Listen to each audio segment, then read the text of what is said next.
Hi friends, welcome to my channel. இன்றைக்கி கோங்குரா பச்சடி எப்படி பண்ணலான்னு பார்க்கலாம் வாங்க.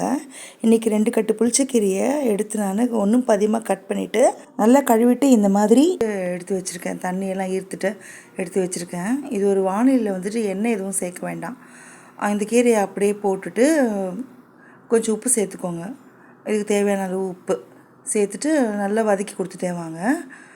இது வந்து நல்லா வதங்கணும். உங்களுக்கு வந்துட்டு தண்ணியெல்லாம் சேர்க்கக்கூடாது, எண்ணெயும் சேர்க்க வேண்டாம். மூடி போட்டு நம்ம வேக வைக்கலாம். நம்ம வந்து எல்லா கீரையும் ஒன்றா போட முடியாது. அதெல்லாம் வந்து நம்ம கொஞ்சம் கொஞ்சம் கீரையாக தான் போட முடியும். கொஞ்சம் கொஞ்சம் கீரையாக நம்ம சேர்த்துக்கிட்டே அதை கிளறி கொடுத்துட்டே வரணும். அதுவே தண்ணி விட்டு நல்லா தொக்கு மாதிரி வரும். நான் எனக்கு கொஞ்சம் உப்போடு சேர்த்துக்கோங்க. அந்த கீரையை தகுந்த மாதிரி உப்பு சேர்த்துட்டு நல்லா கலந்து கொடுத்துட்டே வரும். தண்ணி விட்டு அதுவே நல்லா கொதிக்க ஆரம்பிக்கும். நல்லா கொதிக்க விட்டு தொக்கு பதம் வர வரைக்கும் அதை நல்லா வேக வச்சு எடுத்துக்கோங்க. கீரைன்னா எந்த கீரை நினச்சிக்க போகிறீங்க, அது புளிச்ச கீரை தான். ஆந்திராவில் கோங்குரன்னு சொல்லுவாங்க. அதுக்கப்புறம் நம்ம இதுக்கு ஒரு மசாலா பொருள் ரெடி பண்ணிக்கணும். இதுக்கு வந்து நான் வந்துட்டு ஒரு 150 கிராம் மிளகா, ஒரு 4 டீஸ்பூன் தனியா, ஒரு 2 டீஸ்பூன் வெந்தயம், ஒரு 2 டீஸ்பூன் கடுகு, வானலியில் கொஞ்சம் எண்ணெய் விட்டுட்டு இந்த பொருளை நல்லா வதக்கி கொடுத்துக்கோங்க. நல்லா வதங்கின உடனே லாஸ்ட்டில் வந்துட்டு ஆஃப் பண்ணிவிட்டு ஒரு 1.5 டீஸ்பூன் அளவுக்கு பெருங்காயத்தூள் சேர்த்துட்டு நல்லா வதக்கி வச்சுக்கோங்க.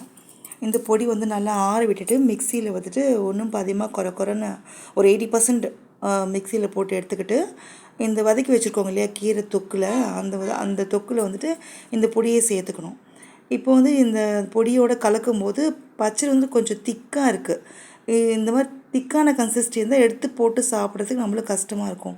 அப்போ என்ன பண்ணேன்னா, இதில் பச்சை தண்ணி சேர்க்கக்கூடாது. நான் வந்து ஒரு டம்ளர் அளவுக்கு சுடு தண்ணி வச்சுருந்தேன், அதை எடுத்து சேர்த்துக்கிறேன்.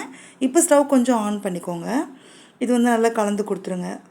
இது நல்லா பிளெண்ட் ஆகி வரணும். இப்போ நம்ம ஸ்டவ் ஆஃப் பண்ணிவிட்டு ஒரு மீடியம் ஃப்ளேமில் லோ ஃப்ளேமில் வச்சுக்கிட்டாலும் பரவாயில்ல. இது நல்லா கலந்து கொடுத்துட்டு கொஞ்சம் வேக விடுங்க. நல்லா வேக விட்டு எனக்கு கொஞ்சம் உப்பு பத்தலைனால நான் உப்பு சேர்த்துக்கிறேன். நல்லா வேக விட்டுட்டு நல்லா கலந்து கொடுத்துருங்க. இப்போ நான் அந்த உப்பு எல்லாம் பிளெண்ட் ஆகிட்டு நல்லா பச்சடி வந்துட்டு நல்லா கலந்து வந்துடும். இதுக்கப்புறம் இது தாளிப்பு கொடுக்கணும்.